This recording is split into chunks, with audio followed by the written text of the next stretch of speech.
UAE-യിൽ നികുതി നിയമലംഘനം നടത്തിയ 23 കമ്പനികൾക്ക് പിഴ. 2017 കോമൺ റിപ്പോർട്ടിംഗ് സ്റ്റാൻഡേർഡ് റെഗുലേഷൻസും 2022 ഫോറിൻ അക്കൗണ്ട് ടാക്സ് കംപ്ലയൻസ് റെഗുലേഷനും പാലിക്കാത്തതിനാണ് പിഴ ലഭിച്ചത്.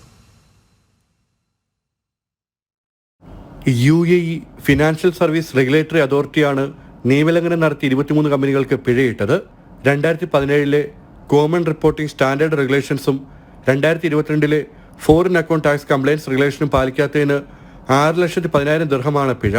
റിസ്ക് അസസ്മെന്റുകൾ നടത്തുക, ആവശ്യമായ വാർഷിക വിവര റിട്ടേണുകൾ സമർപ്പിക്കുക എന്നിവയിലും കമ്പനികൾ വീഴ്ച വരുത്തിയതായി അധികൃതർ കണ്ടെത്തി. ആഗോള നികുതി സുതാര്യത ഉറപ്പുവരുത്തുന്നതിനായി സാമ്പത്തിക അക്കൗണ്ട് ഡാറ്റയുടെ സ്വാഭാവിക കൈമാറ്റം സാധ്യമാക്കുന്നതിന് UAE മറ്റു രാജ്യങ്ങളുമായി കരാറുകളിൽ ഏർപ്പെട്ടിട്ടുണ്ട്. ഏപ്രിൽ മാസത്തിൽ ഗുരുതരമായ ലംഘനങ്ങളും ദുരുപയോഗങ്ങളും കണ്ടെത്തിയതിനെ തുടർന്ന് ഹെയ്വൻ ഗ്രൂപ്പ് ഓഫ് കമ്പനീസിനും അതിന്റെ മുൻ CEO ക്രിസ്റ്റഫർ ഫ്ലിനോസിനും അനുബന്ധ സ്ഥാപനങ്ങൾക്കും FSRA വൻതുക പിഴ ചുമത്തിയിരുന്നു. ജനം, ദുബായ്.